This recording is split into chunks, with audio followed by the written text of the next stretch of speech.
اعوذ باللہ من الشیطان الرجیم بسم اللہ الرحمن الرحیم ان اللہ وملائکتہ یصلون علی النبی یا ایہا الذین آمنوا صلوا علیہ وسلموا تسلیما اللہم صلی علی سیدنا و نبینا و شفیعنا و مولانا محمد وعلی آل محمد وبارک وسلم۔ محترم خواتین حضرات، السلام علیکم۔ پیام صبح کے ساتھ ایک بار پھر حاضر میں ہوں آپ کا میزبان انیق احمد۔ پیر، منگل، بدھ اور جمعرات کو ہم پیام صبح میں قرآن کریم کی مختلف آیات پر اپنے ملک کے ممتاز علماء سے گفتگو کرواتے ہیں، سیکھتے ہیں ان سے، اور قرآن کریم کی ان آیات کو کوشش کرتے ہیں کہ حالات حاضرہ سے جوڑا جائے کہ آج قرآن کریم کی یہ آیات ہم سے کیا مخاطبت کر رہی ہیں۔ جمعہ اور ہفتہ 2 دن ایسے ہوتے ہیں کہ جن میں ہم قرآن کریم کی کسی آیت پر بات نہیں کرواتے اپنے معزز مہمانوں سے، بلکہ ہم کیا کرتے ہیں کہ ہم آپ کی جانب سے آئے ہوئے سوالات کو جمع کرتے ہیں اور ان سوالات کو یکے بعد دیگرے پیش کرتے ہیں اپنے عہد کے ایک جید مفتی صاحب کی خدمت میں، اور حاصل کرتے ہیں ان سے اپنے اور آپ کے لیے قرآن و سنت کی روشنی میں رہنمائی۔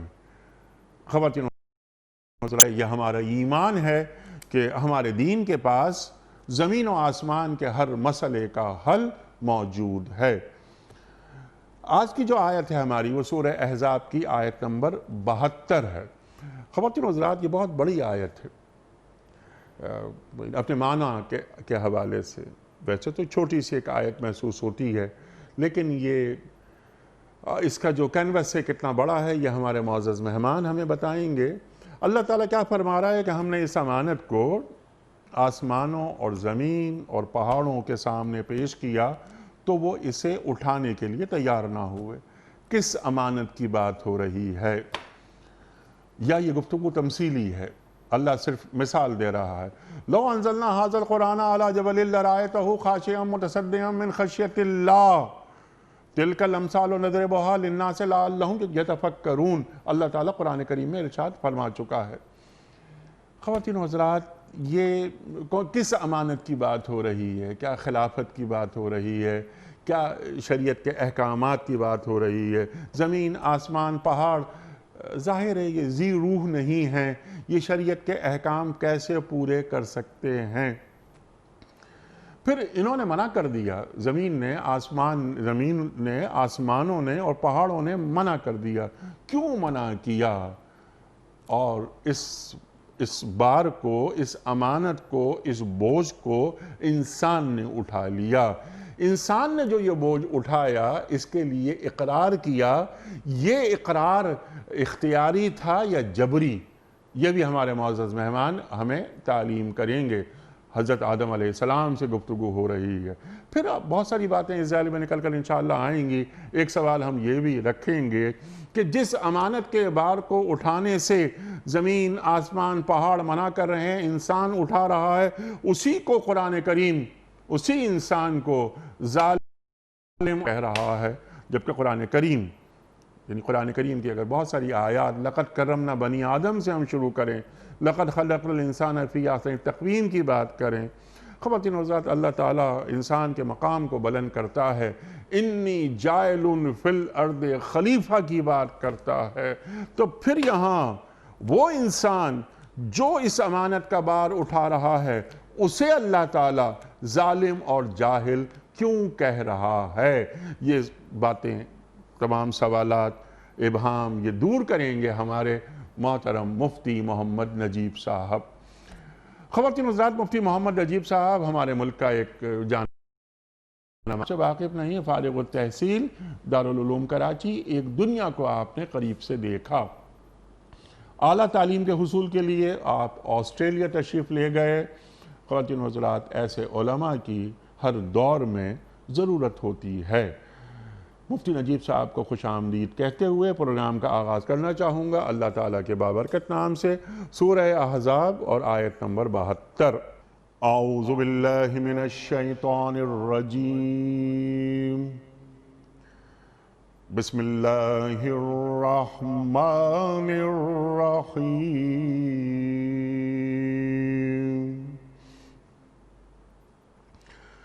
إنا عرضنا الأمانة على السماوات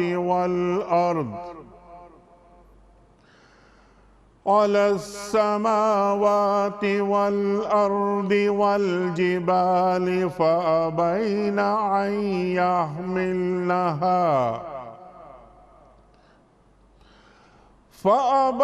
أن يحملنها وأشفقن منها وحملها الإنسان إنه كان ظلوما جهولا صدق اللہ العظیم۔ ہم نے اس امانت کو آسمانوں اور زمین اور پہاڑوں کے سامنے پیش کیا تو وہ اسے اٹھانے کے لیے تیار نہ ہوئے اور اس سے ڈر گئے، مگر انسان نے اسے اٹھا لیا، بے شک وہ بڑا ظالم اور جاہل ہے۔ صدق اللہ العظیم۔ خواتین حضرات، محترم مفتی محمد نجیب صاحب کی خدمت میں اس سے پہلے کہ ہم آج کے پروگرام کے حوالے سے پہلا سوال رکھیں، کل کے پوچھے گئے سوال کا درست جواب اور آج کا سوال آپ کی خدمت میں۔ کل کا سوال یہ تھا کہ سرکار دو عالم صلی اللہ علیہ وآلہ وسلم نے کتنے روز تک غار ثور میں قیام فرمایا؟ درست جواب ہے 3 روز۔ آج کا سوال نوٹ فرما لیجئے۔ سرکار دو عالم صلی اللہ علیہ وآلہ وسلم کے آزاد کردہ غلام حضرت زید بن حارثہ رضی اللہ تعالی عنہ کس جنگ میں شہید ہوئے؟ جنگ بدر میں یا جنگ موتا میں یا جنگ احد میں؟ جو درست جواب آپ سمجھتے ہوں روانہ فرمائیے۔ ہمارے فون نمبرز ہیں 00922 3452709، ہمارا دوسرا فون نمبر ہے 00922 343000980، ہمارا ای میل ایڈریس ps@duniatv.tv، ہمارا SMS کا نمبر 3031 اور ہمارا واٹس ایپ کا نمبر ہے 0092 321 8250194۔ حضرت، یہ بہت بڑی ایک آیت ہے جس کے مفاہیم بہت زیادہ، اللہ اکبر۔ ارشاد فرمائیے۔ سب سے پہلا سوال سمپل سی بات کہ ہم نے اس امانت کو آسمانوں، زمین اور پہاڑوں کے سامنے پیش کیا، انہوں نے کیا خوف کی وجہ سے، کس امانت کی بات اللہ تعالیٰ یہاں فرما رہا ہے؟ بسم اللہ الرحمن الرحیم، نحمدہ ونصلی علی رسولہ الکریم۔ بالکل صحیح فرمایا انیق صاحب آپ نے کہ اس آیت کا کینوس جو ہے وہ بہت بڑا ہے۔ سورہ احزاب حضور پاک صلی اللہ علیہ وسلم انبیاء اکرام علیہ السلام کی تکریم، تعظیم اور ان سے متعلق احکامات کے حوالے سے چل رہی ہے، اور اس کی اللہ کی اطاعت اور نبی کی اطاعت کے بارے میں ذکر ہو رہا ہے، اور آخر میں آ کر اس اللہ کی اطاعت اور حضور پاک صلی اللہ علیہ وسلم کی اطاعت کو امانت سے تعبیر کیا گیا ہے۔ اچھا، کہ یہ احکامات کا ماننا، اللہ کے احکامات کا ماننا، نبی کے احکامات کا ماننا، اپنی 24 گھنٹے کی زندگی کو عبدیت کے دائرے میں گزارنا، یہ امانت ہے، اور یہ امانت تم سے پہلے آسمانوں اور زمینوں کو پیش کی گئی تھی، اور جب یہ ان کو پیش کی گئی تو اختیاری تھی، ان کو یہ اختیار دیا گیا تھا کہ یہ امانت ہے۔ پوچھا انہوں نے اپنے طور پہ کہ کیا چیز ہے یہ، کیا ہوگا اس کا، تو فرمایا کہ عمل کرو گے تو اللہ کی رضا ہے، جنت ہے اس کے بدلے میں، اور نہیں تو پھر اس کا جو ہے وہ جہنم ہے، آگ ہے۔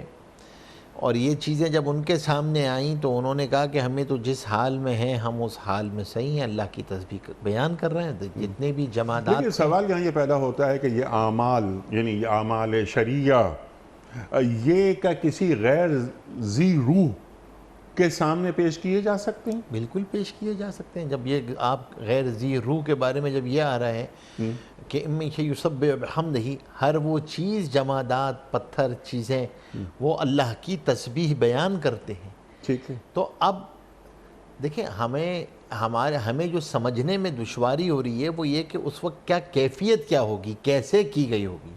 یہ تو اللہ جل شانہ جانتے ہیں کہ اللہ تبارک و تعالیٰ کا علم ہے کہ اللہ نے اس کو اپنی مخلوق، ظاہر سی بات ہے نا، پہاڑ بھی اللہ کی مخلوق ہے، جمادات بھی اللہ کی مخلوق ہیں، نباتات بھی اللہ کی، تو آسمان زمین اللہ کی مخلوق ہیں.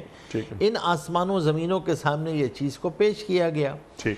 ان کے اندر ایک تو قابلیت بھی نہیں تھی، وہ قابلیت بھی نہیں تھی، لیکن انہوں نے اختیاری چیز تھی، کیونکہ انکار تو کر نہیں سکتے تھے. انکار کیا تھا؟ وہ تو اللہ تبارک و تعالیٰ اگر حکم ہوتا تو ظاہر سی بات ہے، وہ تو حکم کے آگے تو اذا اراد اللہ شیئا یقول له کن فیکون، وہ تو حکم پورا ہو جاتا.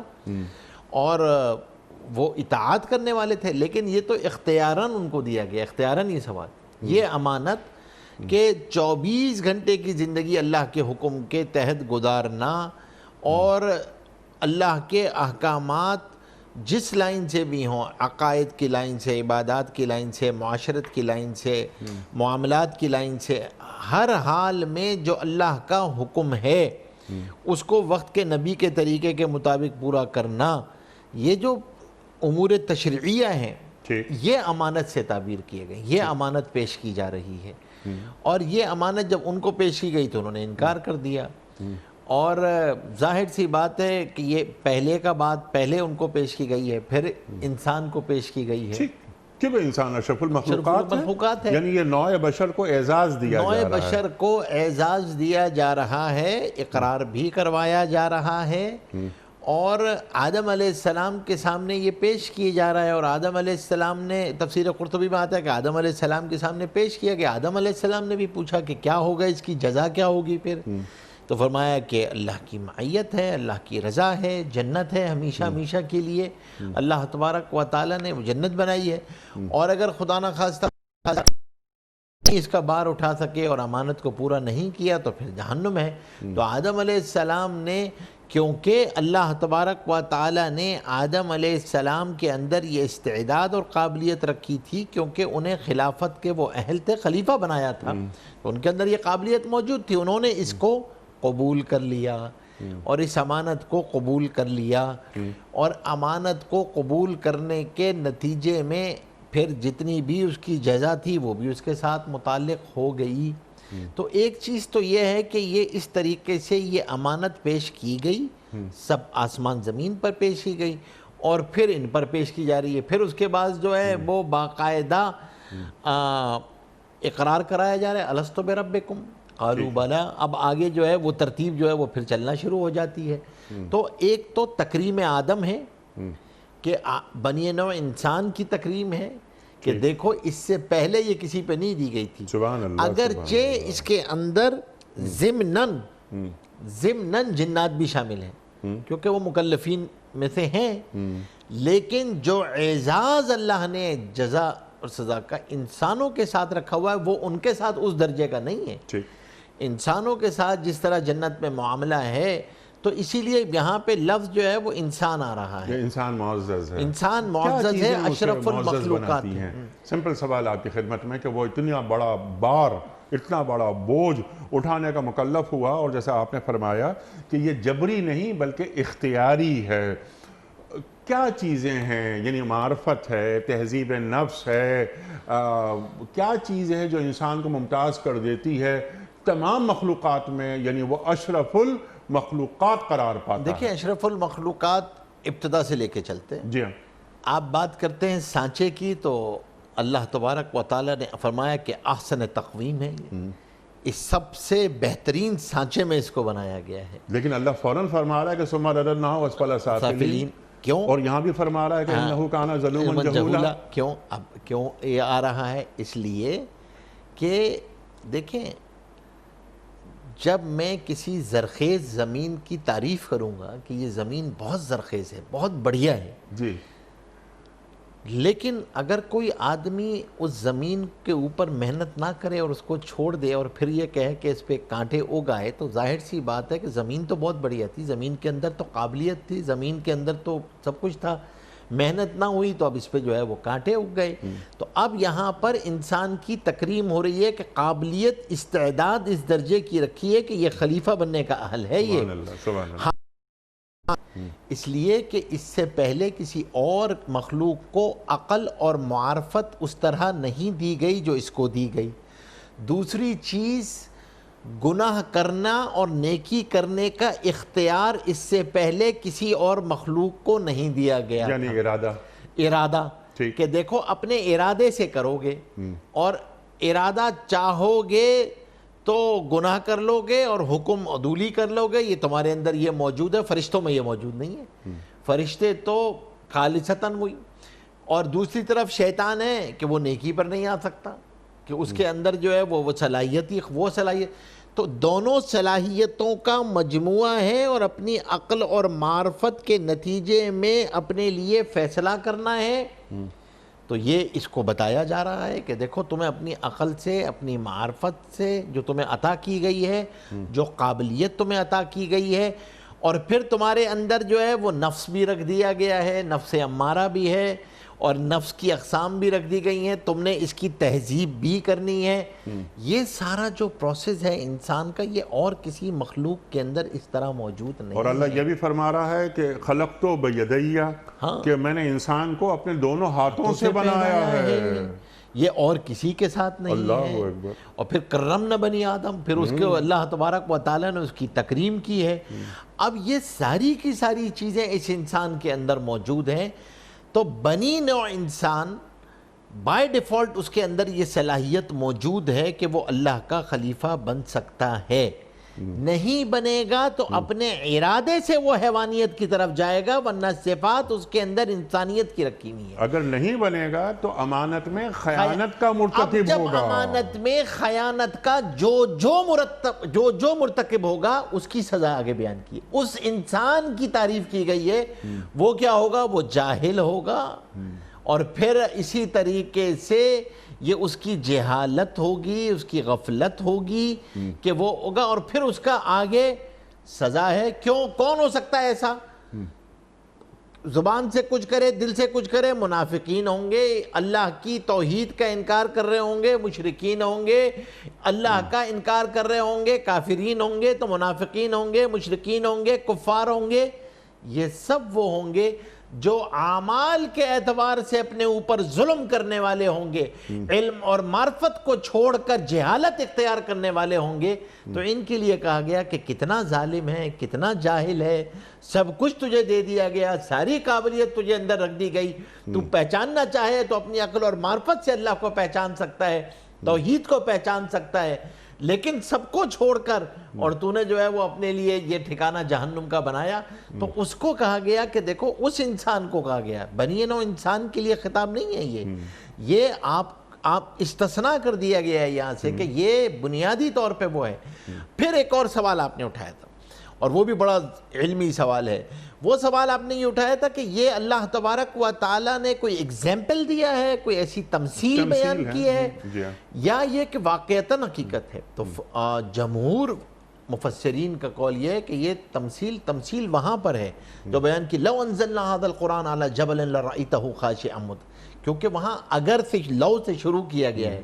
وہاں تمثیل ہے کہ دیکھو اگر یہ امانت ان پہ ڈالتی تو ان کے اندر تو یہ اہلیت اور قابلیت تھی ہی نہیں. اس کے بعد اللہ خود فرما رہا ہے نا کہ تلک الامثال نضربها للناس لعلهم يتفکرون. تو اس کا مطلب یہ ہے کہ لعلہم یتفکرون کی صلاحیت باقیوں میں نہیں ہے. لعلہم یتفکرون انہی کے اندر ہے، سبحان اللہ، اور کسی میں نہیں ہے. کسی اور کے لیے نہیں کہا کہ جمادات لعلہم یتفکرون، نباتات لعلہم یتفکرون. نہیں، یہ بنی نوع انسان کو خطاب کیا جا رہا ہے. تو اب اور یہاں خطاب کیا جا رہا ہے انا، یہاں سے شروع ہو رہا ہے اس سے، بے شک ہم نے یہ کیا ہے. تو اب یہ تمثیل نہیں، یہ حقیقتاً پیش آئی ہے جو اللہ جل شانہ نے اس واقعے کو بیان فرمایا کہ دیکھو، اور قیامت تک کے لیے رکھ دیا گیا کہ یہ چیز اللہ جل شانہ نے یہ امانت پیش کی تھی. تو اب یہ جو تم دین پہ چل رہے ہو یہ امانت ہے، اس کو ادا کرنا ہے. امانت ہے، اور یہ وہ امانت ہے جتنا جتنا قرب قیامت آتا چلا جائے گا، قیامت کا زمانہ قریب ہوتا چلا جائے گا، یہ چیز ختم ہوتی چلی جائے گی۔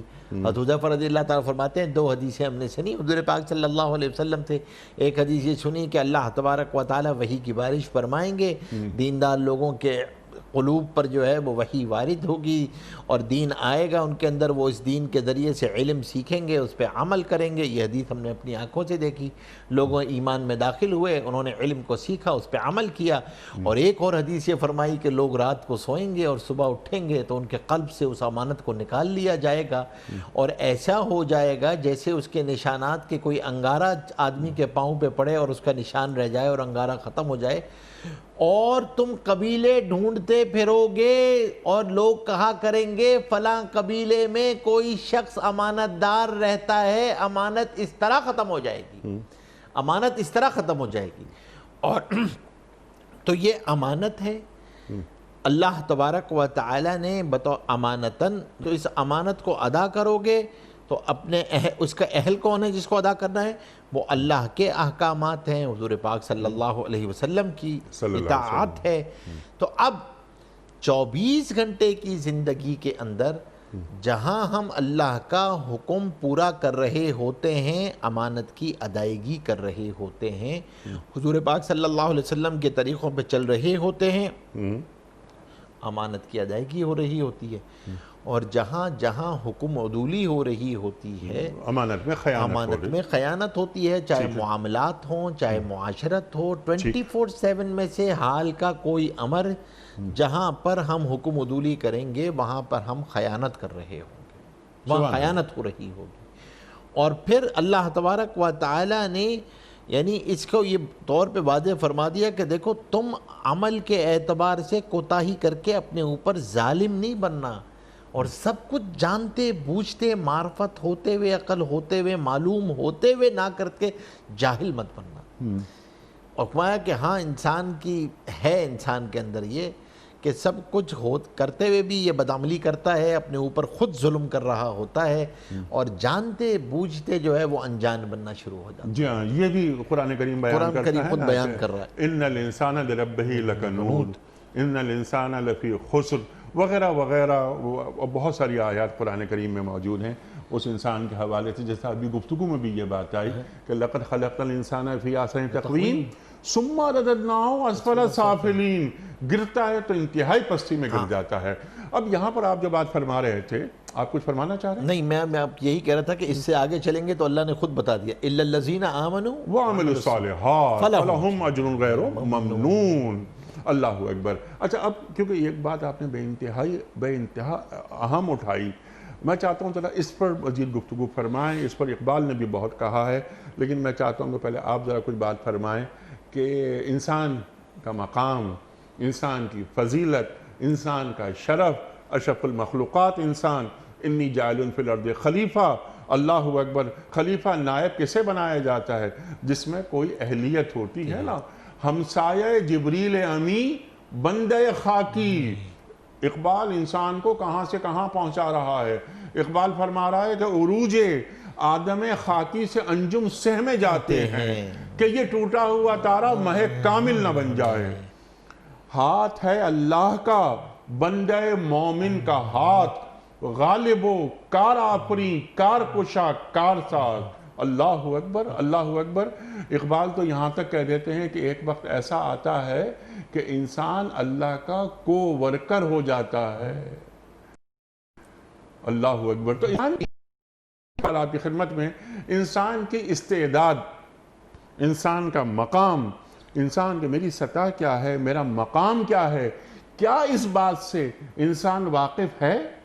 یہی تو اللہ تبارک و تعالیٰ نے کلام کیا ہے، یہی تو جاہل اور ظالم اسی سے تو کہا، یعنی اصل میں تو اس کے اندر وعید بھی ہے اور محبت بھی ہے. اللہ اکبر. یعنی اللہ تبارک و تعالیٰ مطلب کہ دیکھو تجھے سب کچھ تو دیا پھر بھی تو نے اپنے اوپر ہی ظلم کیا. میں نے تو تجھے کیا کیا نہیں نوازا, کس کس طرح نہیں نوازا, تیرے اندر کیا کیا صلاحیت نہیں رکھی. آپ سوچیں نا کتنی صلاحیتیں اس کے اندر رکھی.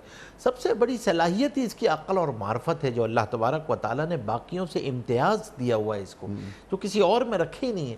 تو اللہ جل شانہ بار بار انسان سے یہ خطاب کرتے ہیں کہ دیکھو خود اپنے لیے خسارہ کھڑا کرتا ہے, خود اپنے لیے نقصان کرتا ہے, کس قدر غافل ہے, کس قدر غفلت میں. اللہ جل شانہ کا شکوہ بھی ہے اس انسان سے, اللہ تبارک و تعالیٰ کی محبت بھی ہے, اور اللہ تبارک و تعالیٰ نے ڈرایا بھی ہے کہ دیکھو یہ ظالم مت بننا, جاہل مت بننا, کیونکہ ان کا ٹھکانہ جو ہے منافقین کا, کفار کا, مشرکین کا ٹھکانہ جو ہے وہ جہنم ہے. تو انسان اشرف المخلوقات ہے. اللہ تبارک و تعالی نے جو انسان کا رتبہ رکھا ہوا ہے وہ بہت اوپر رکھا ہوا ہے, انسانیت کو رتبہ بہت اوپر ہے. یہ جو اشرف المخلوقات ہے اس کو تو انسان نے پہچانا ہی نہیں. اور آپ جو بات کر رہے ہیں حدیث میں آتا ہے نا, جو آپ ابھی کو ورکر والی بات کی تھی کہ میں اس کا ہاتھ بن جاتا ہوں جس سے, میں اس کا پاؤں بن جاتا ہوں جس, یعنی یہ اللہ کا سفیر بن کے زندگی گزار رہا ہوتا ہے. اللہ تبارک و تعالی اس کے ذریعے سے انسانیت کی جو بھی فلاح و بہبود کے کام ہو رہے ہیں وہ اس کے ذریعے سے اللہ جل شانہ لے رہا ہوتا ہے انسان سے. پوچھا گیا کہ اللہ والا کون ہوتا ہے, آپ نے فرمایا صلی اللہ علیہ وآلہ وسلم نے کہ اللہ والا وہ ہوتا ہے کہ جسے دیکھ کے اللہ یاد آ جائے. تو اب اللہ تبارک و تعالی اس انسان کو انسان بن جائے, اسی کے لیے یہ محنت ہوتی ہے. انبیاء اکرام علیہ السلام دیکھیں, انبیاء اکرام علیہ السلام کیوں دنیا میں تشریف لاتے ہیں؟ یہ اللہ کا انتہائی کرم ہے, انعام ہے, احسان ہے. انیق صاحب خالق کا, پروردگار کا اپنی مخلوق اور انسانوں پہ سب سے بڑا احسان اور انعام نبی کی بعثت ہے. کیونکہ نبی اس امانت کا تعارف کراتا ہے کہ یہ زمین جو تمہارے اندر زرخیز زمین دل کی بنائی ہے, اس کے اوپر کیا اگانا ہے. اس پہ ایمان کے پودے اگانے ہیں, اس پہ عمل صالحات کے پودے اگانے ہیں, اس پہ حضور پاک صلی اللہ علیہ وسلم کی سنن, نبی کے طریقے, اللہ کے احکامات یہ اپنے دل میں بسانے. تو وہ نبی آ کر بنیادی طور پہ اس کا کور ویژن ہی یہ ہوتا ہے کہ وہ مردم سازی کرتا ہے, وہ انسان کو انسان بناتا ہے, اس کا کام ہی مردم سازی ہوتا ہے. وہ بناتا ہے اور وہ اس امانت کا تعارف کراتا ہے کہ دیکھو اللہ تبارک و تعالی نے, دیکھیں انسانیت کی سائٹنگ تو 6x6 ہوتی ہے, ویژننگ 0 ہوتی ہے.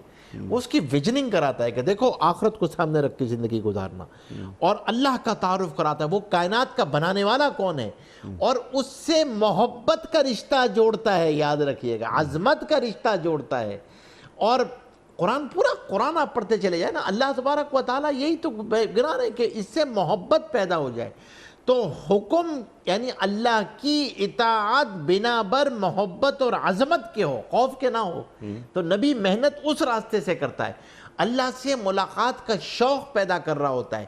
پھر کیا کرتا ہے, زندگی میں کیونکہ امانت ہے, اس امانت جو دل میں آئی ہوئی ہے ایمان, اس کا اظہار اعمال ہے, تو اعمال کا تعارف کراتا ہے کہ دیکھو تمہیں آنکھیں سمجھتی ہیں کہ مال سے سب کچھ ہو جائے گا. نبی بتاتا ہے نہیں مال سے نہیں, اعمال سے ہوگا. پھر اعمال کا تعارف کراتا ہے, ایک ایک عمل کو بتا رہا ہوتا ہے, یہ امانت کو کھولتا ہے.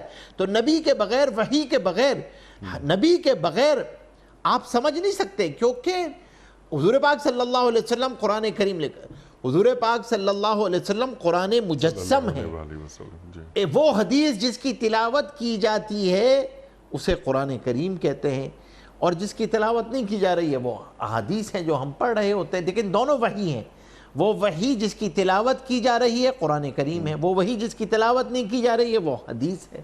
تو ہم اس بات کا خاص طور پہ لحاظ رکھنا کہ دیکھیں جب انسانیت کا جو رتبہ ہے وہ رتبہ نبی بتاتا ہے آ کے, وہ نبی ہی تعارف کراتا ہے آ کے, اور نبی کے ذریعے یہ پتہ چل رہا ہوتا ہے کہ انسانیت کا درجہ ہے کیا, انسان کس درجے پہ. تو نبی آ کر جھنجھوڑتا ہے. نہیں صاحب, انسانیت جو ہوتی ہے نا وہ نابینا کی طرح ہوتی ہے, نبی کی ذات بینا کی ہوتی ہے. نبی آ کر جو ہے نا جھنجھوڑتا ہے کہ دیکھو اللہ تبارک و تعالی نے کائنات کو کیوں بنایا ہے, اللہ تم سے کیا چاہ رہا ہے, اللہ آگے ایک دن آگے آنے والا ہے، آخرت کا دن آنے والا ہے، قیامت کا دن آنے والا ہے۔ اس نابینا انسانیت کو ایک بینا رہبر کی ضرورت ہوتی ہے جو نبی کی شکل میں آتا ہے، اور یہ اللہ کا سب سے بڑا انعام ہوتا ہے۔ اسی لیے خیانت پہ سزا زیادہ ہے کہ دیکھو بات پہنچی تھی تم تک، جھنجھوڑنے والے نے جھنجھوڑا تھا، پہنچانے والے نے بات پہنچائی تھی، تمہیں سمجھ بھی آئی تھی، لیکن تمہاری اکڑ، تمہاری ایگو، تمہارا تکبر، تم نے اس وجہ سے اس کے اندر خیانت کی۔ اور کیونکہ اپنی تہذیب نفس نہیں کی تھی، اور اپنی جو تہذیب کرنی چاہیے تھی اخلاق کی، رویوں کی، گفتار کی، معاشرت کی، معاملات کی، اس کی فکر نہیں کی تھی، تو اس کی وجہ سے خیانت کے زمرے میں آئے ہو تم۔ سبحان اللہ۔ تو اب ہمیں جو چیز سمجھنے کی ضرورت ہے اس آیت میں، وہ یہ کہ آج ہم بھی دیکھیں کہ ہم دعوے دار ہیں، ہم دعویٰ کرتے ہیں کہ ہم اس امانت کے اٹھانے والے ہیں، اس کے پورا کرنے والے ہیں، تو کل اللہ کے سامنے محشر کے میدان میں ہم اس امانت کو لے کے پیش ہوں گے، اور یہ ساری کی ساری چیزیں گواہ ہوں گی، اور ہم ساری زندگی پیش ہوگی کہ ساری زندگی امانت کے سائے میں گزاری تھی یا امانت کے سائے میں نہیں گزاری تھی۔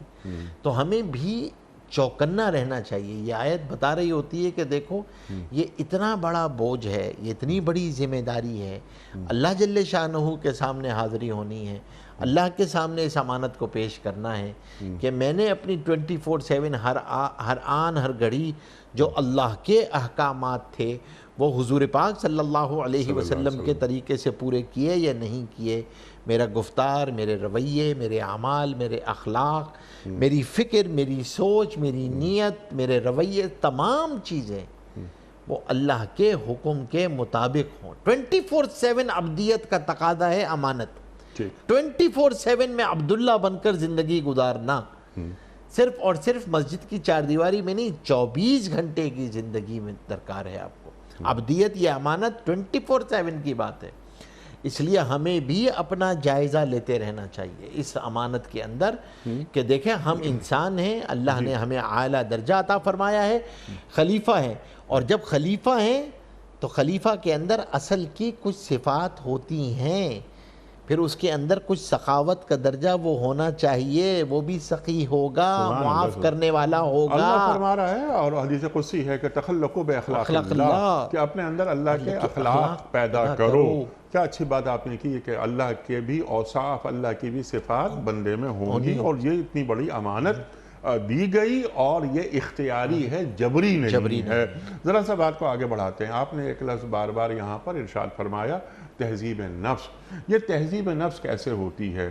کیا یہ عقل کی روشنی میں ہوگی یا وحی کی روشنی میں ہوگی، یا عقل وحی آگے بڑھے گی؟ رضائل، فضائل، یہ یعنی وحی کی روشنی میں ہم اپنی عقل کی تہذیب کیسے کریں گے؟ ایک سوال میرا آپ کی خدمت میں یہ ہے، اور پھر یہ کہ یہی عقل انسان کو جو ممیز کر رہی ہے، امتیاز پیدا کر رہی ہے کہ جو پہاڑ، زمینیں، آسمان نہیں اٹھا سکے، یہ 5.5-6 فٹ کا انسان وہ استعداد رکھتا ہے کہ وہ اس امانت کا مکلف ہو جاتا ہے۔ ارشاد۔ دیکھیں یہ آپ نے جو ہے نا بہت بڑا سوال کی ہے، اور وقت اس کے لیے تو مختصر ہے کہ یہ جو تہذیب نفس ہے نا، یہ بہت بڑی چیز ہے۔ تہذیب نفس، اصلاح نفس، اپنی تربیت، یقیناً اس کے لیے آپ کو ویسے تو کسی نہ کسی مربی کی ضرورت ہوتی ہے، صرف کتاب پڑھ کر تو نہیں ہوتی، آپ کو کسی کے سامنے بیٹھنا ہوتا ہے، کسی کے آپ کو جو آپ کے اخلاق، آپ کے رویے، آپ کی گفتار کی تربیت کر سکے، آپ کے اندر جو رذائل ہیں، جو آپ نے لفظ استعمال کیا، خاص طور پہ انسان کی پرسنالٹی کے اندر جو ڈی میرٹس ہوتی ہیں، جو چیزیں اس کے اندر نہیں ہونی چاہیے، ان کو وحی کی روشنی میں اس کی تہذیب کرتا ہے۔ مقصد یہ کہ یہ نہیں ہے، یعنی وہ یہ فرق کرتا ہے کہ دیکھو احساس برتری، انفیریٹی کمپلیکس، ایگو، تکبر اور خود شناسی، ان میں فرق کیا ہوتا، کیا ہے؟ لائن کہاں پہ ڈرا ہو رہی ہوتی ہے؟ کون سی چیز جو ہے وہ ایگو بن جاتی ہے، کب وہ تکبر بن جاتی ہے، کب اللہ کی نگاہ میں تم گر جاتے ہو، اور کہاں پر وہ احساس کمتری میں کنورٹ ہو جاتی ہے کہ آپ تو اس کے لیے تو آپ کو کسی کے سامنے بیٹھ کے اپنی ٹریمنگ کرانی ہوگی نا، آپ کو وہ آپ کی کوئی ٹریمنگ کرے گا نا اس کی. اور جو اللہ تبارک و تعالیٰ نے انبیاء اکرام علیہ السلام کا منصب بیان کیا، نبی کے منصب میں کیا ہے؟ نبی کے منصب میں تزکیہ ہے نا، کہ وہ تزکیہ کر رہا ہوتا ہے. وہ تزکیہ کیا چیز ہے؟ وہ تزکیہ ہے یہ کہ وہ تربیت، گرومنگ کر رہا ہوتا ہے. تو آپ کے اخلاق کی بھی گرومنگ ہو رہی ہوتی ہے، آپ کے گفتار کی بھی گرومنگ ہو رہی ہوتی ہے، آپ کی معاشرت کی بھی گرومنگ ہو رہی ہوتی ہے، عقائد، فکر کی. اس وقت جو سب سے مشکل ٹاسک ہے آج، کہ وحی کی روشنی میں اپنی فکری اصلاح، یعنی آپ کی جو فکری اصلاح ہے، کیونکہ آج ہمارے اوپر جو حملہ ہے نا وہ فکری ارتداد ہے. تو عقل، آپ نے ایک سوال اٹھایا تھا درمیان کے اندر کہ دیکھیں عقل معیار ہوگی یا وحی میں؟ نہیں نہیں نہیں، عقل ہمیشہ وحی کی روشنی میں چلے گی. تو عقل کا کوئی معیار اگر وحی سے ٹکرا جائے گا تو پھر ہم اس کو ہٹا دیں گے، پھر ہم اس کو ایکسیپٹ نہیں کریں گے.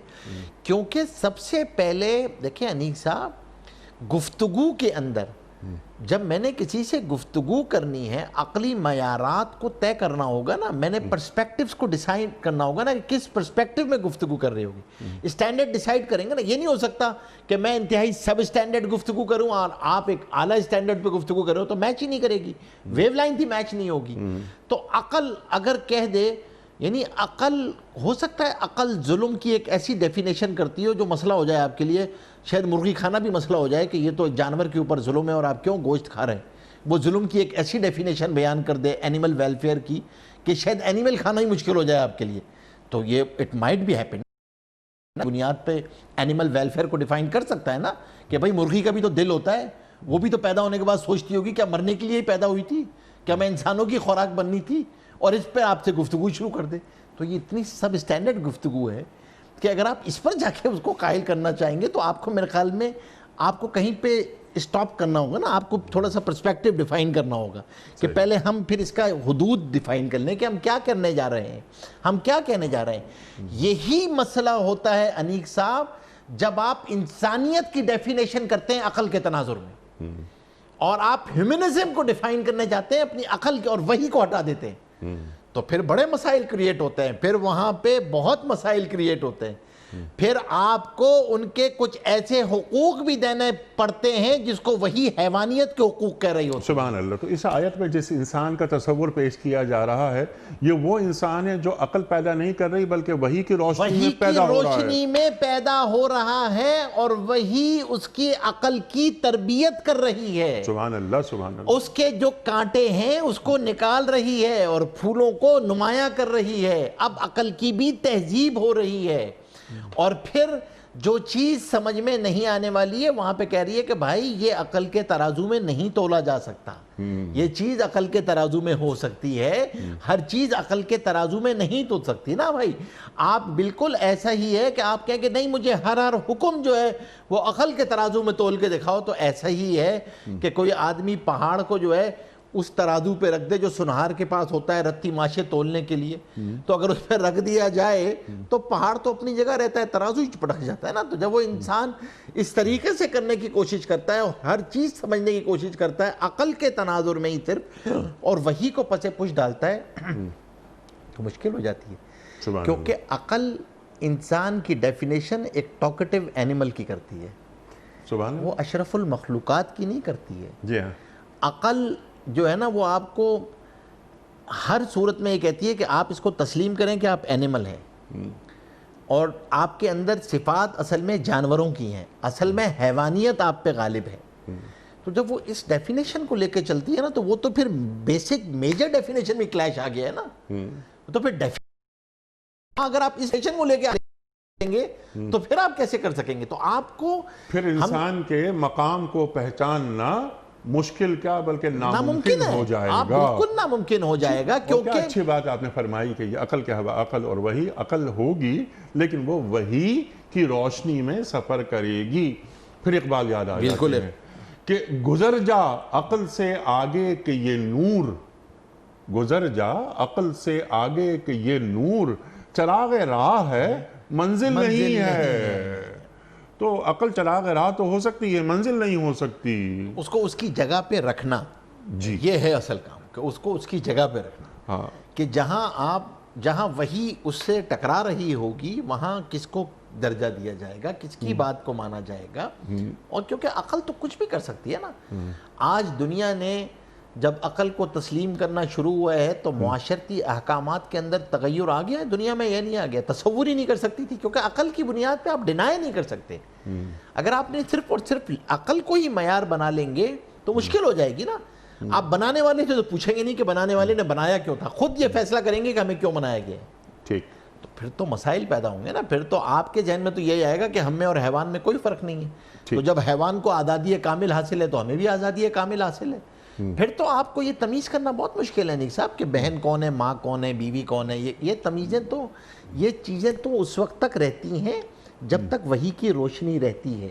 اور جب یہ وحی کی روشنی ختم ہو جاتی ہے تو پھر اسی لیے تو فرمایا نا کہ یہ اسفل السافلین تک جاتا ہے. جو آپ نے کیوں فرمایا کہ پھر تو جب یہ گرتا ہے نا تو اس کی گرنے کی بھی کوئی حد نہیں ہے. یہ پہنچتا ہے تو فرشتوں سے آگے پہنچتا ہے، یہ ہم نشی ہوتا ہے جبریل کا، جبریل سے آگے گزر جاتا ہے. لیکن جب یہ گرتا ہے نا تو پھر یہ اسفل السافلین ہوتا ہے. تو اسی لیے تو یہ کہا گیا کہ وحی کی روشنی کے اندر اس نابینا کو چلنا ہے. یہ نابینا ہے اور نبی بینا ہے کیونکہ وہ وحی کی روشنی لے کر آتا ہے. سبحان اللہ. یہ جو وہ اللہ کا نمائندہ ہوتا ہے یہ جو اور بندوں کو اللہ سے جوڑتا ہے. اچھا مفتی صاحب، بہت سبحان اللہ سبحان اللہ. ایک تو یہ کیا گفتگو آپ نے عطا فرمائی ہے. اب ٹو ڈوز، ہر پروگرام کے آخر میں ہم کنکلوژن کراتے ہیں آپ سے، جو مہمان ہمارے ہوتے ہیں، ایک چیک لسٹ. جیسے نا ایک چیک لسٹ کا لفظ خیر بہت ہی irrelevant لفظ ہے. کرنے کے کام ایک تو ہے کہ مقام انسان، اور پھر ذرا سا میرا سوال اس میں یہ ہے مقام مسلم. ایک تو انسان کا مقام ہے، پھر ہم امتی ہیں سرکار دو عالم صلی اللہ علیہ وآلہ وسلم کے.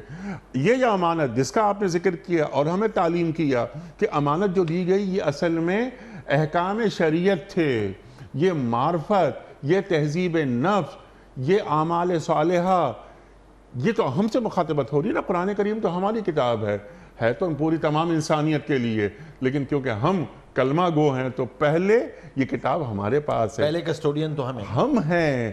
تو کرنے کے کام، یہ عذاب کی آیت نمبر 72 یہ ہم سے تقاضا کیا کر رہی ہے؟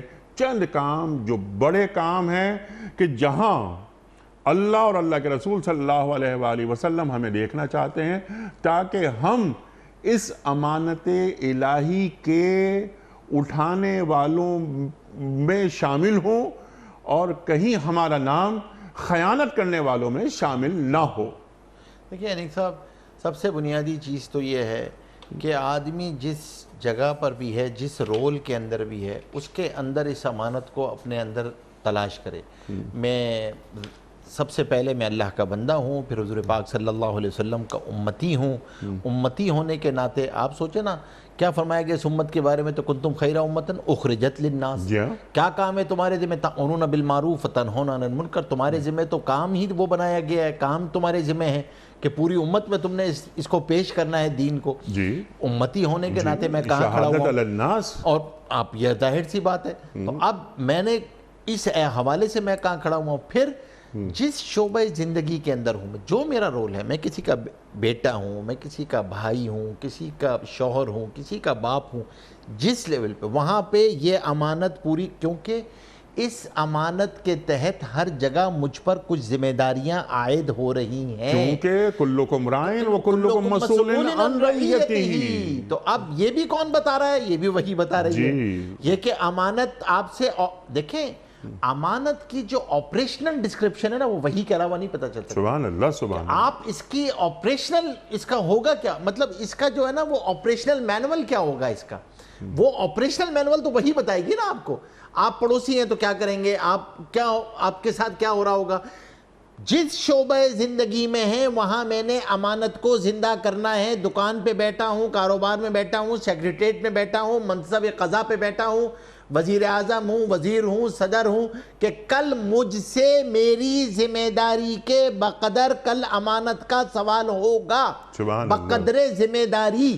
اور انیق صاحب ایک بشارت بھی آپ کو سنا، جس دن یہ مسلمان امتی اس ذمہ داری کا احساس کر لیتا ہے، اللہ کی مدد بقدر ذمہ داری اس کے ساتھ شامل حال ہو جاتی ہے۔ سبحان اللہ۔ اگر وزیر اعظم یہ طے کر لے کہ یہ امانت ہے اور اس امانت کو میں نے اس ریاست میں زندہ کرنا ہے، تو اللہ کی مدد اس کے ساتھ ہو جائے گی، اسی طرح ساتھ ہو جائے سبحان گی۔ اللہ۔ اللہ کی مدد بقدر ذمہ داری ہوتی ہے، تو اس کی گفتار میں اللہ تاثیر ڈال دیں گے، اعمال کی اللہ حفاظت فرمائیں گے، اور پھر ہم اپنی ذات کے اعتبار سے بھی میں سوچوں کہ یہ امانت میرے اندر کس طرح ہے، اس کے لیے کم از کم اور کچھ نہیں تو ایک لاسٹ ٹو ڈوز یہ ہیں کہ کچھ وقت ہم نکال کے بیٹھا کریں اور یہ مراقبہ کیا کریں، سوچا کریں اللہ تبارک و تعالیٰ کے انعامات جو مجھ پر ہیں، جو احسانات مجھ پر ہیں، اور مجھ سے جو کوتاہیاں ہو رہی ہیں اس کی معافی، اور اللہ سے یہ مانگنا بار بار کہ یا اللہ اپنی رضا کے مطابق زندگی گزارنے کی توفیق عطا سبحان فرما۔ اللہ، سبحان اللہ۔ کچھ وقت نکال کے بیٹھیں، کچھ وقت نکال کر بیٹھیں، کہاں بیٹھیں؟ اللہ کی صحبت میں بیٹھیں، جسے اللہ کی مراقبہ، صحبت یہی میں تو مراقبہ بیٹھیں۔ ہوتا ہے، بیٹھنا، اللہ اکبر، اللہ اس میں آپ اکبر۔ 1 to 1 معاملہ سبحان کریں، اللہ، کچھ سبحان وقت نکالیں اپنے لیے، سبحان اللہ۔ اپنے لیے کچھ تو وقت کیا نکالیں۔ ہمارا ترجیح ہے اول اللہ ہے یا نہیں؟ یہ مسلم کا ہے، یہ کسی اور پروگرام میں، کیونکہ بڑا سوال ہے، کینوس بڑا ہے، انشاءاللہ کسی اور پروگرام میں ہم بات کروائیں گے آپ سے اور سیکھیں گے کہ اللہ اور اللہ کے رسول صلی اللہ علیہ وآلہ وسلم ہمیں کہاں دیکھنا چاہتے ہیں اور کیسا دیکھنا چاہتے ہیں۔ مفتی نجیب صاحب، میں آپ کا بڑا شکر گزار۔ خواتین و حضرات، کتنا بڑا موضوع اور کتنی بڑی آیت، سورہ احزاب کی آیت نمبر 72 پر آج مفتی نجیب صاحب سے ہم نے سیکھا۔ ہمارے علماء کو اللہ سلامت رکھے۔ وقت کیا مکمل ہو رہا ہے، جی تو چاہتا ہے مزید گفتگو کے لیے، لیکن پابندیاں۔ کوئز، کل کا سوال یہ تھا کہ سرکار دو عالم صلی اللہ علیہ وآلہ وسلم نے کتنے روز تک غار ثور میں قیام فرمایا؟ درست جواب ہے 3 روز۔ آج کا سوال نوٹ فرما لیجئے۔ سرکار دو عالم صلی اللہ علیہ وآلہ وسلم کے آزاد کردہ غلام حضرت زید بن حارثہ رضی اللہ تعالی عنہ کس جنگ میں شہید ہوئے؟ جنگ بدر میں، یا جنگ موتا میں، یا جنگ احد میں؟ جو درست جواب آپ سمجھتے ہوں روانہ فرمائیے۔ ہمارے فون نمبرز ہیں 00922 345 27009۔ ہمارا دوسرا فون نمبر ہے 00922 343 00980۔ ہمارا ای میل ایڈریس ps@dunyatv.tv۔ ہمارا SMS کا نمبر 3031، اور ہمارا واٹس ایپ کا نمبر ہے 0092 321 825 0194۔ وقت ہے قرآن دازی کا۔ مفتی صاحب ایک پرچی نکال کر اعلان فرما دیجئے، آج کے ونر کون ہیں؟ فرحان احمد خان۔ کہاں سے؟ فرحان احمد خان، فرحان احمد خان صاحب پشاور سے آپ کی خدمت میں دنیا ٹی وی کی جانب سے دینی کتب پر مشتمل یہ گفٹ ہیمپر ہم آپ کے گھر یعنی پشاور روانہ کر رہے ہیں۔ آپ کو بہت بہت مبارک ہو۔ خواتین حضرات، اختتام ہوتا ہے پیام صبح کا روزانہ قول پر، اور وہ قول ہوتا ہے صاحب نہج البلاغہ امیر المومنین حضرت علی مرتضیٰ کرم اللہ وجہہ کا۔ آپ فرماتے ہیں کہ عقل مند کی دشمنی نادان کی دوستی سے اچھی ہے۔ عقل مند کی دشمنی نادان کی دوستی سے اچھی ہے۔ سبحان اللہ، سبحان اللہ۔ اپنے میزبان انیق احمد کو کل تک کے لیے اجازت دیجیے۔ خدا حافظ۔ پروردگار